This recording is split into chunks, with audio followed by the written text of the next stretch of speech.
En aquel tiempo Jesús dijo a la multitud: ¿acaso se enciende una vela para meterla debajo de una olla o debajo de la cama? ¿No es para ponerla en el candelero? Porque si algo está escondido, es para que se descubra, y si algo se ha ocultado, es para que salga a la luz. El que tenga oídos para oír, que oiga. Siguió hablándoles y les dijo: pongan atención a lo que están oyendo. La misma medida que utilicen para tratar a los demás es la misma que se usará para tratarlos a ustedes, y con creces. Al que tiene se le dará, pero al que tiene poco, aún eso poco se le quitará. Palabra del Señor. Siéntense, por favor. Hoy voy a empezar a tomar desde la primera lectura para nuestra meditación. La primera lectura, que es del segundo libro de Samuel, donde nuestro buen Dios ha guiado al rey David, lo ha guiado de victoria en victoria. Es curioso escuchar cómo tenemos un Dios tan cercano. David está en guerra contra los filisteos se vienen con una estrategia a través de un bosque, y David, en lugar de lanzarse a la batalla, va y consulta a Dios a través del profeta. Y Dios le dice: no ataques a los filisteos de frente, vete por el costado de este lado y empieza a subir. Cuando escuches el caminar sobre los árboles, corre, porque soy yo el que voy delante y te voy a dar la victoria. Qué cercanía tan grande con Dios.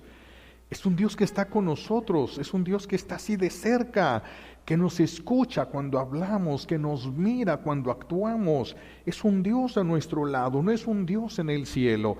No está allá el Señor entretenido con los cantos de los ángeles. No, es un Dios que está con nosotros verdaderamente con nosotros. Y si nosotros nos dejáramos guiar como David, también nosotros iríamos de victoria en victoria. Pero a veces nosotros queremos hacer las cosas a nuestra manera y no a la manera de Dios. Y luego queremos que Dios saque adelante nuestra voluntad, no la suya. Y la nuestra no es perfecta. Por eso es que Dios no hace nuestra voluntad. A veces nos hace caso y tiene consecuencias en nosotros eso, porque solo la voluntad de Dios es perfecta. Cuando termina esa guerra, David está muy contento, corazón agradecido de David. La gratitud, la importancia, como meditábamos hace un momento, con la gratitud el Señor sigue dándonos constantemente. Y entonces David viene el traslado del Arca de la Alianza. Para trasladar el Arca de la Alianza se construye un carro. Tan importante es Dios, nada de que consíganme un carro prestado. Dios va a ir en algo que le pertenece. Y entonces se construye un carro especial para que sea transportada el Arca de la Alianza. Y David se suelta, es cuando David se suelta brincando, cantando, llorando, y algunos hasta pensaron que andaba medio tomado. Y entonces, a los días siguientes, porque en esos danzas que iba haciendo David, se le cae la ropa. Y no le importó, él siguió danzando delante del Señor. Entonces a los días siguientes se encuentra con la hija de Saúl, que se llamaba Micol. Se encuentra y lo detiene, le habla a David y se burla de David. Le dice que se vio ridículo ahí, como un borracho cualquiera, brincando desnudo del Arca de la Alianza. Y David no se inmuta. Y dice David: yo por mi Dios no me importo yo mismo. Yo no me importo yo mismo, por eso es que si me tuviera que humillar más delante de Dios, lo haría. ¿Qué es lo que sucede con estos comentarios que hace contra el ungido de Dios? Micol queda estéril para siempre. Era una muchacha joven que todavía no se había casado, pero esas palabras le provocaron la esterilidad hasta el día de su muerte. Por eso aquí nos vamos a detener un poco, porque hay que tener cuidado con esa lluvia de comentarios imprudentes y personales que ahorita hay en la iglesia, Hay muchas cosas de las que podemos hablar en la iglesia, pero hay unos comentarios ahorita muy personales, yo pienso, yo creo, y bastante imprudentes, a veces sobre el Papa, a veces sobre un obispo, a veces sobre un sacerdote, porque se está hablando de un ungido, y cuando se está hablando de un ungido, alguien que fue llamado por Dios, es una falta grave. Estamos diciéndole a Dios que se equivocó al llamar a esta persona. Le estamos diciendo a Dios que se equivocó. Eso es lo que hace, provoca una esterilidad de nosotros. Una esterilidad que puede ser física, una esterilidad que puede ser psicológica, una esterilidad que puede ser espiritual. Y entonces la persona, por más que ore, por más que haga, por más que participe en las cosas de Dios, no va a sentir nada. No va a sentir nada, va a haber una esterilidad espiritual. Y esta esterilidad va hasta la muerte si no nos arrepentimos y lo confesamos. Es verdad, no quiero tapar el sol con un dedo, es verdad que en la iglesia se cometen errores, pero a lo largo de toda la historia de la iglesia se han cometido errores. Todos los que han subido a ser papas también son seres humanos igual que nosotros. Es un hombre tomado de entre el pueblo. No es un ángel bajado del cielo para dirigir a la iglesia, no, es entre nosotros. Dios va escogiendo entre nosotros quién es el que va a poner al frente de su iglesia. Hay muchos que han cometido errores, herejías gravísimas, papas que han cometido desviaciones tremendas, pero nuestro buen Dios todo lo va corrigiendo a su tiempo, todo lo va corrigiendo a su tiempo.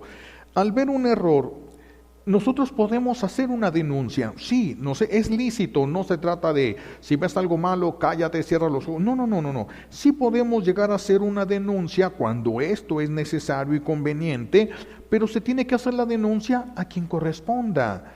¿Qué sirve que yo les platique a ustedes de cosas que ustedes no pueden hacer nada? Si fuésemos un grupo de oración y dijéramos ahora las oraciones las vamos a hacer por la iglesia, por este y este problema, entonces sí se puede ventilar porque vamos a orar por problemas concretos, pero no nada más cuando es para desahogar ideas y para ver quiénes tienen más informaciones. ¿Por qué? Tenemos que tener cuidado de no estar despreciando y criticando algo que no nos consta.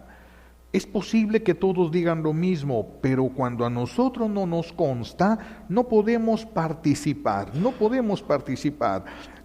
Podemos nosotros sí denunciar, pero sin atacar. Nosotros denunciamos y atacamos el error, no a las personas. El error y no a las personas. A más de algunos ahorita en este tiempo se les ha ocurrido hablar en el YouTube, abre uno y hay muchísimos comentarios contra el Papa, contra lo que está sucediendo allá. Y muchos es su manera de pensar, su manera de interpretar las cosas. Y regularmente nos equivocamos.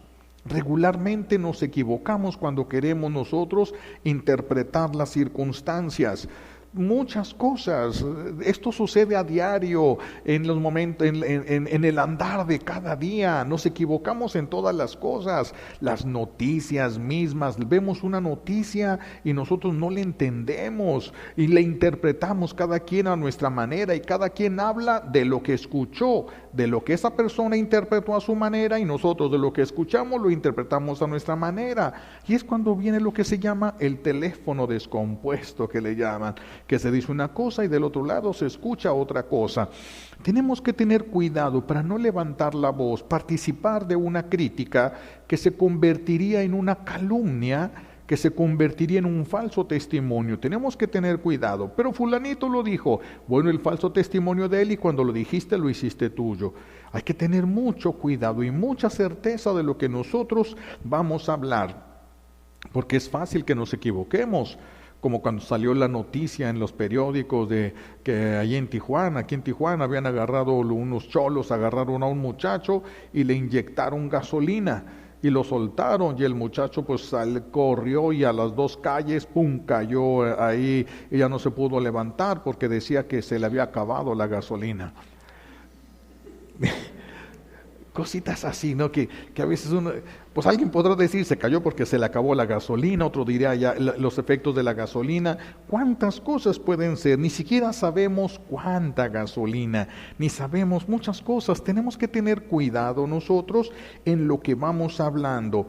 El Papa dijo esto, ya ven ahorita cuando viene lo de ese supuesto ritual que se realizó en los jardines del Vaticano y que empiezan a salir muchas iniciativas de muchos sacerdotes incluso, cosa que perjudicó de una manera muy grande ahorita al padre Teo. Por esa expresión del padre Teo ya no le permitieron permanecer en la diócesis de Celaya, que es donde estaba, por esa expresión que él tuvo, que era una idolatría lo que se había permitido en el Vaticano, incluso diciendo que el Papa había caído en realidad. La idolatría es cuando nosotros pensamos que algo que no es Dios es Dios. Y el Papa nunca dijo que esa cosa llamada Pachamama o Madre Tierra, él nunca dijo eso es Dios. Y él no se postró. Por eso no podemos afirmar, él cayó en idolatría. No podemos afirmar que él cayó. No podemos entender por qué lo permitió. Él tendrá que hablar.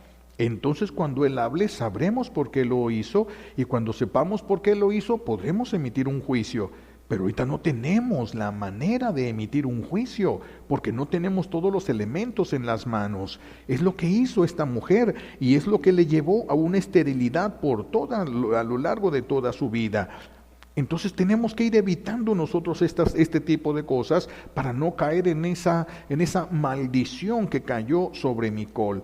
Tenemos que tratar de evitarla y para eso basta con que si vamos a hablar de algo estemos bien seguros y si no estamos bien seguros puedes orar por esa intención.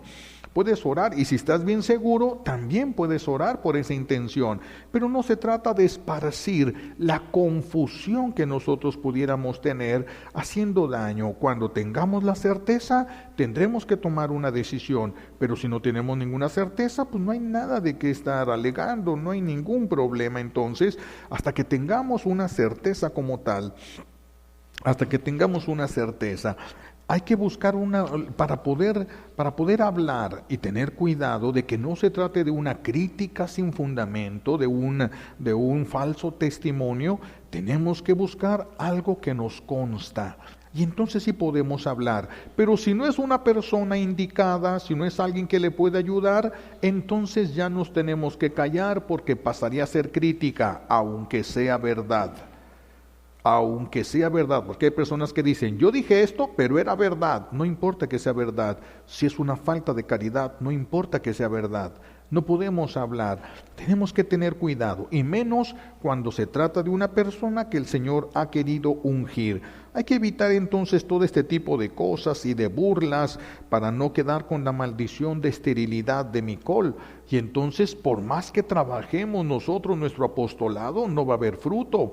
Por más que hagamos oración, no vamos a sentir nada. Por más que vayamos a retiros de liberación, no vamos a quedar liberados. ¿Cuántas cosas nos podemos privar por hablar a la ligera? Por hablar a la ligera. Tenemos que tener cuidado para no caer, repito, en la maldición de esterilidad de Micol. Bueno, hoy se nos ofrece una hermosa enseñanza con David. David pide la bendición. Una de estas enseñanzas es cuando David pide la bendición sobre su casa. Esta bendición que David pide sobre su casa, y se refiere no solamente a la casa material, a su casa se refiere a todo su linaje, a todos los que están detrás de él y los que vienen delante de él, toda su descendencia. Él va a pedir la bendición sobre él y sobre su descendencia.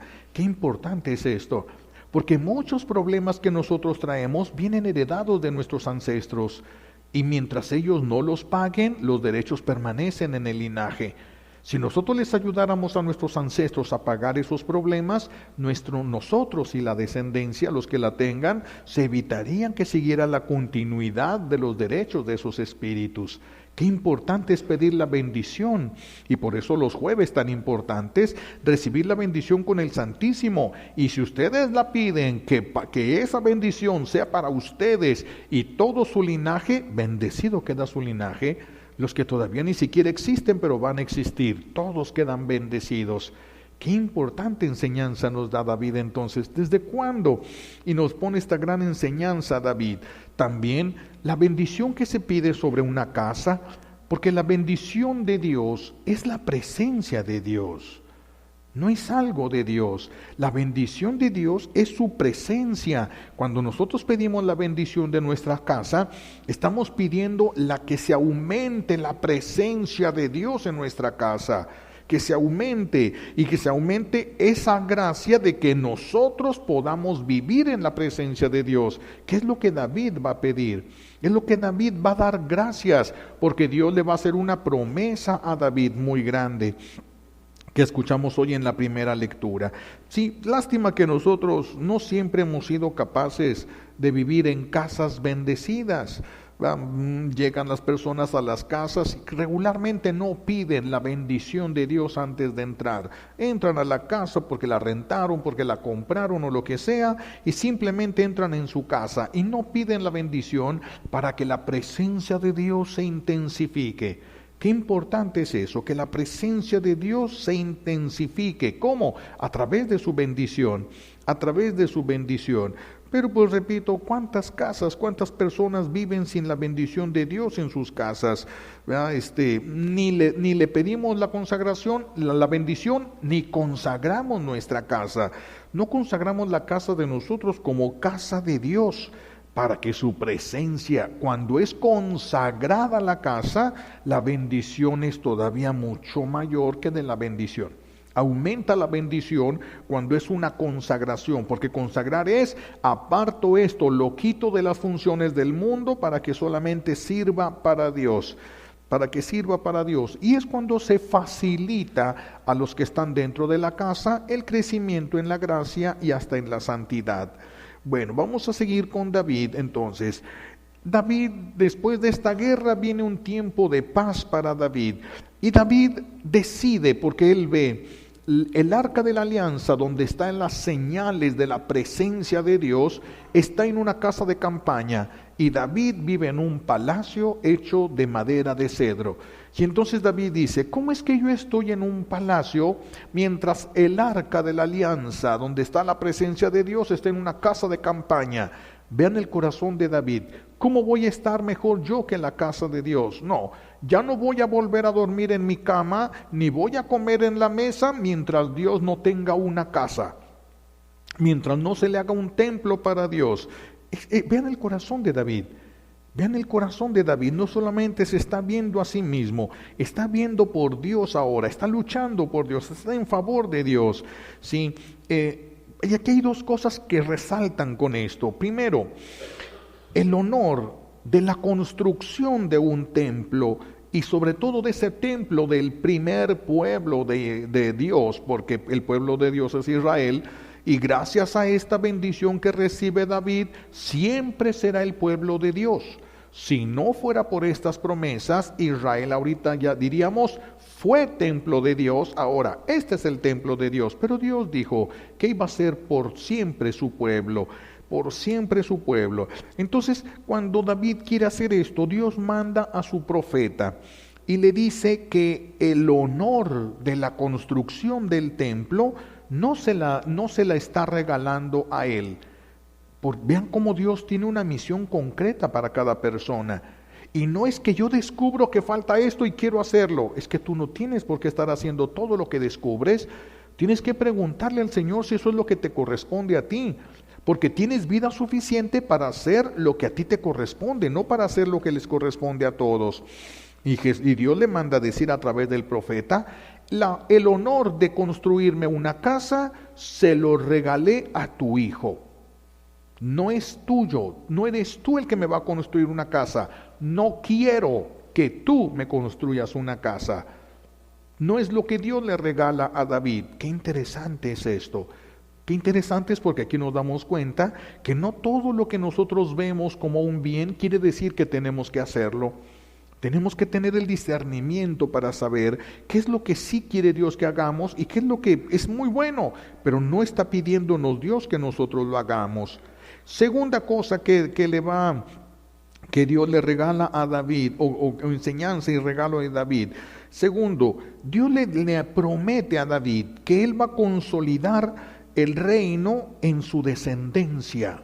Voy a consolidar tu reinado a tu descendencia. Es decir, siempre va a haber un rey de tu linaje. Siempre va a haber un rey de tu linaje.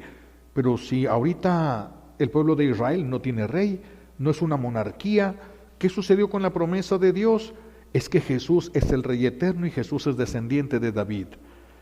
Y como el Rey eterno, Dios ha consolidado para siempre en alguien del linaje de David. Por eso los enfermos, los leprosos, le gritaban, Jesús, hijo de David, descendiente de David. Descendiente de David, y Jesús, por ser Rey eterno, con eso Dios va a cumplirle la promesa que le hizo a David. Dios, con esto nos enseña Dios que Él tiene poder para cumplir con sus promesas. Dios tiene poder para cumplir, siempre cumple el Señor sus promesas. También a nosotros nos hizo promesas. ¿Cuáles promesas nosotros hemos recibido? Las promesas del bautismo, que Él iba a ser nuestro Padre, y se ha comportado como Padre de rebeldes, adoptados y rebeldes. Y la paciencia de Dios ha sido una paciencia de Padre. No cualquiera nos aguantaría lo que Dios nos aguanta. No cualquiera nos aguantaría. ¿Y por qué nos aguanta? Porque es nuestro Padre. Porque es nuestro Padre. Y le va a hacer la lucha hasta el último momento de nuestra vida. Hasta el último momento de nuestra vida le va Dios a hacer la lucha. Y luego cuando vienen estas promesas, David, cuando va el profeta Natán y se las dice a David, tú no vas a construir, no es la voluntad de Dios, eso es para tu hijo, y Dios va a consolidar tu reino, y va a hacer esto un reinado para siempre, es decir, alguien de tu linaje. David sale inmediatamente del palacio y se va donde está el arca de la alianza y se postra en oración. Una preciosa oración que va a hacer David, una preciosa oración. Inicia diciendo David, ¿quién soy yo para que me hayas bendecido tanto? Qué hermosa oración. Si nosotros pudiéramos decirle a Dios así, pero muchas personas no sienten que hayan recibido tanto, y la vida misma ya es una gran bendición. ¿Quién soy yo para que me hayas bendecido tanto? Al contrario, nosotros gritamos que, ¿por qué yo? ¿Por qué me está pasando esto a mí? ¿Por qué tengo que soportar yo esta cruz? David nos enseña a decir, ¿quién soy yo? Que son las mismas palabras de la Santísima Virgen. ¿Quién soy yo? Y son las palabras de la prima Santa Isabel. ¿Quién soy yo para que la madre de mi Señor venga a verme? ¿Quién soy yo para que Dios para que me hayas bendecido tanto, y con una bendición que va a ser perpetua en mi descendencia? ¿Quién soy yo y quiénes son mis descendientes? ¿Acaso David era perfecto? No, no era perfecto. No era perfecto. ¿Su descendencia va a ser perfectos? No. Salomón, con toda la sabiduría que va a tener, va a terminar cayendo en actos de idolatría y se va a perder, se va a fraccionar el reinado, y va a quedar al linaje de David solamente 2 tribus, porque Dios se lo va a conceder y se lo va a conceder por David, no por Salomón.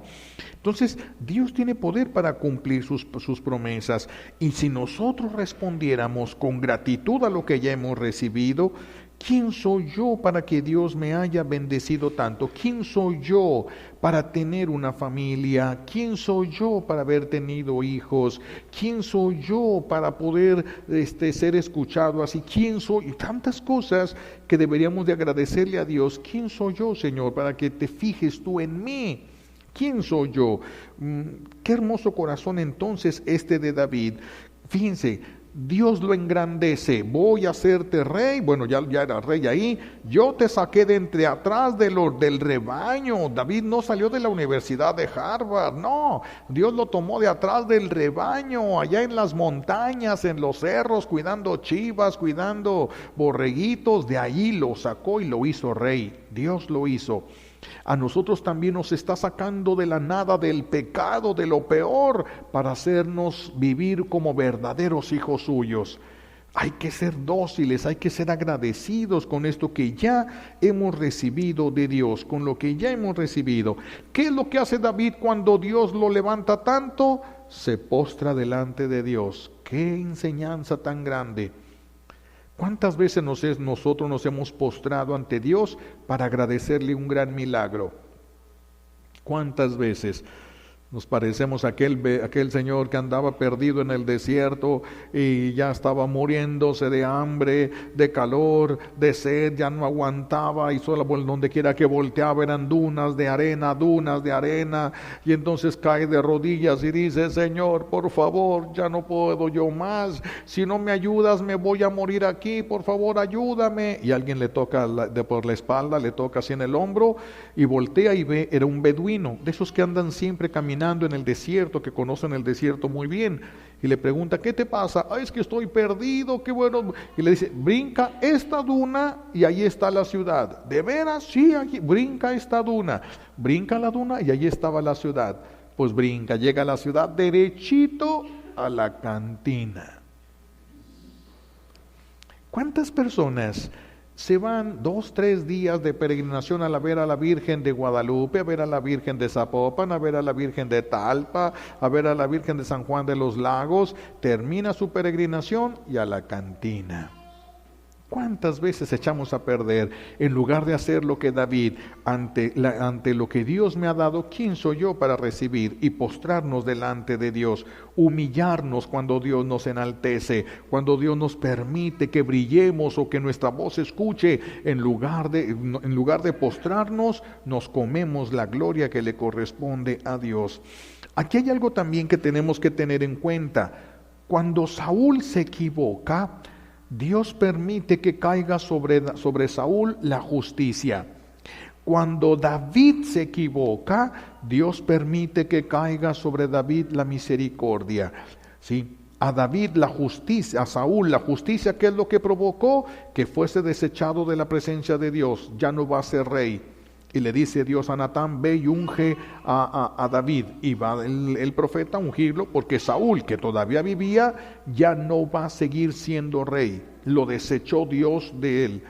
Pero cuando David se equivoca, no lo desecha. Y Dios le promete a David, en la promesa está: cuando tu descendencia se equivoque, los voy a corregir. Fíjense lo que les dice: cuando tu descendencia se equivoque, con vara de hombre, es decir, va a permitir la guerra, va a permitir desastres, va a permitir cosas, con vara de hombre los voy a corregir, pero no voy a separar de ellos mi mirada misericordiosa. Qué importante es esta promesa de Dios. Qué importante es que las mamás pudieran pedir esta gracia en favor de sus hijos. Sí, corrígelo, Señor, castígalo si es necesario, pero no quites tu mirada misericordiosa, porque esos castigos son el intento, el esfuerzo de Dios por rescatarnos. El esfuerzo de Dios por rescatarnos. Entonces, qué importante que las mamás pudieran decir, no solamente decir: Señor, perdónale todo. Se ponen delante de Dios y: Señor, yo sé que mi hijo te insulta, pero a ti que no te importe. Yo sé que mi hijo te desprecia, pero tú no te fijes en eso. Tú, no, hombre, bendícelos, dales más. Mis hijos te han dejado, se han olvidado de ti, pero tú dales prosperidad y bendición. Eso están viendo a sus hijos y no a Dios. Está puesta la mirada, el amor de ellos no está puesto en Dios, sino en sus hijos. Cuando se hace una oración más adecuada: Señor, tú al castigarlos te dolería mucho. Si tú los tuvieras que mandar al infierno, a ti te dolería mucho el corazón eso. ¿Por qué no los corriges mejor, conforme a tu sabiduría divina? Porque Dios no es malo. Dios es bueno. Conforme a tu sabiduría y conforme al amor que les tienes, rescátales. Yo ya hice todo lo que podía haber hecho. No dio resultado. Te los entrego, te los consagro. Corrígelos y háganse a un lado, porque la corrección de Dios va a llegar. No se los vayan a quitar a Dios de las manos. Háganse a un lado y la corrección se dará. Dios hará maravillas. Dios hace maravillas. Aquí de manera rápida, una vez les platicaba yo estaba yo en una parroquia allá en Tecate, y estaba yo confesando después de una misa. En esta historia, primero llega una señora y me dice: padre, mi hijo me di cuenta que está vendiendo drogas. ¿Qué hago? Ponte a rezar el rosario y conságrale a este muchacho que no te quiere hacer caso. Conságraselo a la Virgen y a través del rosario para que ella esté actuando. Y se va. Padre, regresa. Está todo peor. ¿Cómo que está todo peor? Sí, ahora ya empezó a cruzar droga a Estados Unidos. Síguele, conságralo. Es que es la fuerza de nosotros, es la oración. Sigue con el rosario. Se va y sigue, regresa. Padre, está peor. ¿A poco puede estar peor? Sí, lo agarraron. Está en la cárcel ahorita en Estados Unidos porque lo agarraron con la droga. ¿Y qué hago? Pues síguele, tú le dijiste a la Virgen que se lo consagrabas, pues deja que lo corrija, síguele con la oración, pero es que está mal, es que tú síguele por favor, nada más síguele con la oración. Gracias a Dios que sí siguió con la oración la señora a pesar de su dolor. Después de un tiempo vino un muchacho, estaba yo confesando y como la puerta de la garita sale derechito a la parroquia, a la puerta de la parroquia, él salió caminando y llegó a la parroquia. Llega un muchacho allá a la parroquia y se confiesa conmigo y me dice: mire padre, primero platicamos y confesión, dice: padre, yo estaba, yo no sabía que era el mismo, yo no sabía que era la misma persona. Padre, yo antes vendía droga, crucé droga a Estados Unidos y me agarraron. Y estando en la cárcel, alguien mató a un guardia. Y otro guardia dijo: yo vi que fue él y me echaron la culpa. Dice: yo no fui, pero me echaron la culpa. Me agarraron y me metieron en unos separos. Dice él, era un cuadro nada más pequeño, donde no había nada, solamente había una lámpara. Yo no sabía si era de día, si era de noche, yo no sabía si me iban a matar, yo no sabía si iba a vivir. Dice que fue una cosa terrible, una experiencia terrible para él. Entonces dice que de repente alguien abre la puertita por donde le pasaban la comida, porque estaba incomunicado, nadie hablaba con él. La abren la puertita y en lugar de entrar un plato de comida, avientan una Biblia. ¿Quién? Él no sabe. Alguien aventó una Biblia. Y entonces dice que él dice: en mi desesperación yo pensé, o me mato o leo la Biblia. Y dice él: me faltó valor para matarme. La oración de la mamá. Me faltó valor para matarme y agarré la Biblia y le empecé a leer. ¿Cuánto tiempo estuvo ahí? Él no lo sabe. Pero dice: padre, leí 3 veces la Biblia completa. Duró bastante. 3 veces la Biblia completa. Era lo único que hacía. Dice: antes de terminar la 3ª vez, me di cuenta, yo soy ese pueblo de Israel. Yo soy el que hice el mal. Yo soy el que traicioné a Dios. Yo soy. Y dice: dejé la Biblia a un lado, me puse de rodillas, dice, porque siempre que oía llaves y que iban, como que iban a abrir mi puerta, dice, temblaba: ya me van a matar, ya me van a matar, ya me van a matar. Y entonces, porque contra la palabra de un guardia, pues ¿qué puede hacer la palabra de un preso? Nada. Entonces era sentencia segura, pero duró todo ese tiempo. Cuando lee la Biblia así, dice: yo soy, esta historia es la mía. Esta historia es la mía y la historia de ese amor es Dios conmigo. Dice, puse la Biblia a un lado, me puse de rodillas, abrí los brazos y dije: Señor, haz conmigo lo que quieras. Tienes razón en hacer lo que tú quieras hacer conmigo. Ya no me importa si dejas que me maten o lo que sea, tú sabrás. Tú sabrás. Dice él, no sabe tampoco cuánto tiempo pasó después de que hizo esa oración. Llega alguien, abre la puerta, lo sacan, lo esposan, lo llevan a un cuarto, le ponen unos papeles ahí en inglés. Él no sabía inglés, no le importó, no pidió traductor ni nada. Le pusieron ahí una pluma para que firmara, agarró y firmó donde él firmaba todo. Dijo: yo tengo culpa de todo, ni sabía qué decía ahí. Termina eso, lo agarran, lo suben a un carro, lo llevan a la línea, lo sueltan y lo avientan. Eso no es lógico, eso no sucede, eso es imposible, eso es imposible, eso no. Estaba ahí el muchacho y dice: no sé qué pasó, pero yo a las drogas no regreso. Yo con eso, esa vida se acabó. Ese es el efecto. No como la mamá quisiera. La mamá hubiera querido que hubiera llegado Dios y ¡tarán!, le quitó todo y el niño ahora es feliz. Dios sabe cuál es el camino que se ocupa para cada persona, pero hay que dejarlo ser Dios. Porque a veces las mamás le dicen al papá, mira que tu hijo hizo esto, y mira que este muchacho, que y el papá se saca el cinto y le dicen, eres un salvaje, lo vas a matar, y le quitan la justicia de las manos al papá. Tienen que decirle a Dios, te lo consagro y confío, lo que sea. Lo que tú creas conveniente que este niño, que este joven necesita, hazlo. Estar ahí cerca para consolar, pero no para quitarle a Dios el golpe que le da, porque si Dios le da un golpe y tú se tratas de quitárselo, el siguiente va a tener que ser peor. Dejar a Dios ser Dios no es fácil, esto no es fácil, esto no es nada fácil, pero siempre será mejor que el Señor corrija, siempre será mejor que el Señor corrija, porque si el niño es grosero con la madre y el papá no le da una cachetada bien dada que le vuelen 2 dientes, Dios se la tendrá que dar y le romperá todo el hocico. Sí, la mamá quién sabe cómo el papá quién sabe cómo lo haga, pero cuando Dios actúe es lo justo y lo necesario, y a veces es demasiado lo que es justo y necesario. A veces es mucho sufrimiento, mis hijos. Por eso qué bueno que pudiéramos nosotros primero hacer todo lo humanamente posible. Cuando no se puede, Señor, te consagro, te lo entrego, no puedo hacer más, no recibo respuesta, el tiempo se está yendo, te lo entrego, te lo consagro. Y aguantar vara con ellos, porque el Señor va a corregir. Si esta mujer hubiera dejado el rosario, quién sabe qué hubiera sucedido. Se mantuvo en el rosario y Dios le sacó adelante. No como ella quería, pero se lo sacó y lo dejó derechito. Padre, yo no vuelvo a meterme en cosas de tráficos, de drogas. Se acabó. Mi vida ya es otra.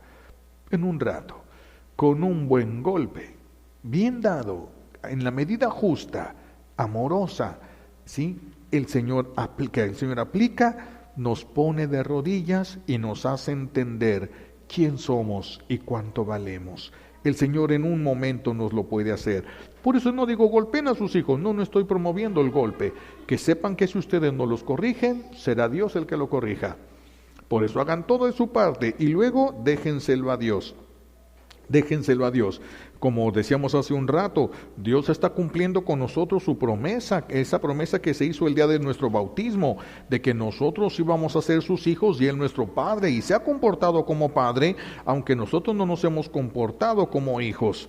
Somos hijos de la luz divina, pero es una luz muy tímida, es una luz que no ha brillado demasiado. Y dice Jesús hoy en el Evangelio que una luz no se enciende para esconderse. Dios no te hizo su hijo para que nada más lo supieras tú. Es muy poco que Dios te haga su hijo para que solo lo sepas tú. Esto lo tiene que saber el mundo. Y cuando Dios quiera hacer brillar a alguien, por más que se quiera ocultar, brilla más, brilla más. Por menos que quiere que se note, brilla más, brilla más.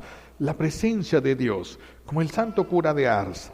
El santo cura de Ars, esa cercanía a través de una oración disciplinada y amorosísima que tenía él todos los días ante el sagrario, esa oración amorosísima lo lleva a brillar intensamente y empezó a hacer Dios milagros a través de él. ¿Qué hizo él?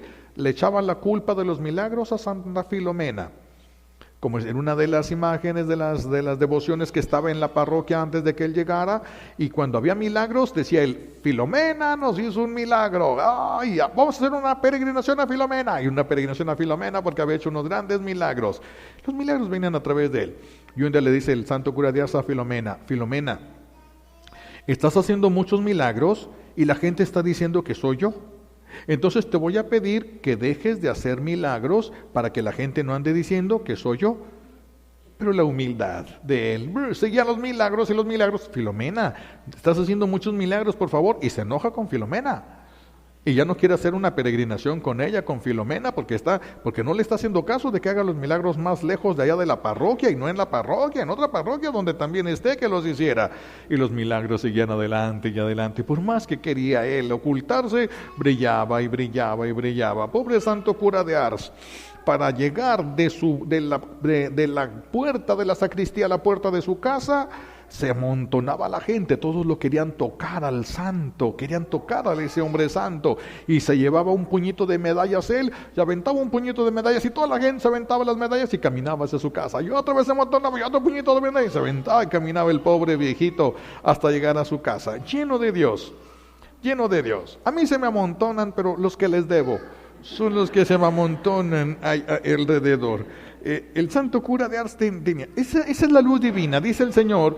Cuando se enciende una lámpara no es para meterla debajo de una cama. Tú y yo no debemos de estar escondidos. Se tiene que notar la alegría de ser hijos de Dios, que Dios nos hace felices, lo bueno que es ser hijo de Dios, eso se tiene que notar. Por eso la gratitud siempre en nuestros labios, la gratitud, la consagración de todo, de nosotros y de lo que Dios nos ha confiado. Todo, no debemos de meternos debajo de una mesa, ni por pereza, ni por traumas, ni por falta de fe, y porque si eso sucediera, entonces también es falta de amor a Dios. Tenemos que mostrar lo que somos. Tenemos que mostrar. Y aquí también tendríamos que pensar, los invito a hacer una reflexión en torno a esto. Es doloroso decirle a Dios, te consagro a mis hijos, corrígelos, ponlos al tiro. Tú sabes cómo ponerlos de rodillas, y Dios sabe cómo, pero podrías pedirlo para ti. Señor, corrígeme. Imagínense, yo tendré que decirle, aunque me quede sin dientes, luego me los pones. Corrígeme, porque si Dios no nos corrige, mis hijos, vamos a morir justificándonos en nuestro pecado, en las mismas críticas, en las mismas burlas, rencores, odios. Vamos a morir así si Dios no nos hace ver que estamos mal, primero que nos haga ver que estamos mal y luego que nos corrija, que permita que suceda lo que sea necesario y conveniente. Que Él permita, porque si no, mis hijos, nos podemos perder si nos morimos así, justificando nuestro pecado o pensando que lo que hacemos no es tan grave, ni siquiera conscientes del pecado que cometemos. Si morimos así, vamos a correr el riesgo o de perder a Dios para siempre o de pasar un largo tiempo en el purgatorio. Entonces también hay que pedirlo para nosotros, esta bendición.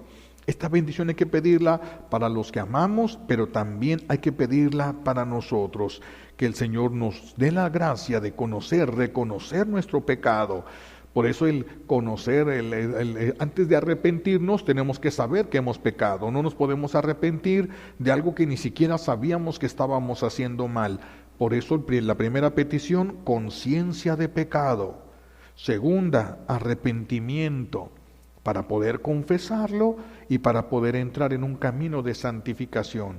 Primero que todo, conciencia de pecado. Ese muchacho no sabía que estaba haciendo mal, no le importaba ver el mal, no veía las dimensiones del mal que estaba cometiendo, y Dios se lo hizo ver.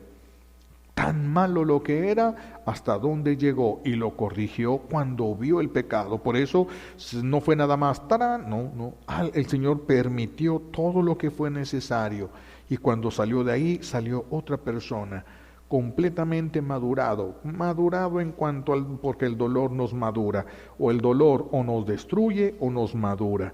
A muchos los ha destruido, por eso el Señor a muchos que se meten en el pecado ni siquiera los corrige, la corrección los haría peores. Hay que pedir la gracia de que todos nosotros y nuestro linaje se pueda dejar corregir por Dios. Conciencia de pecado, arrepentimiento, conversión, para poder entrar a la santificación y a la salvación. Le pedimos a Dios Padre estas gracias que necesitamos por los méritos de Jesucristo en la cruz y por la poderosa intercesión de la Santísima Virgen María al pie de la cruz. Alabado sea Jesucristo.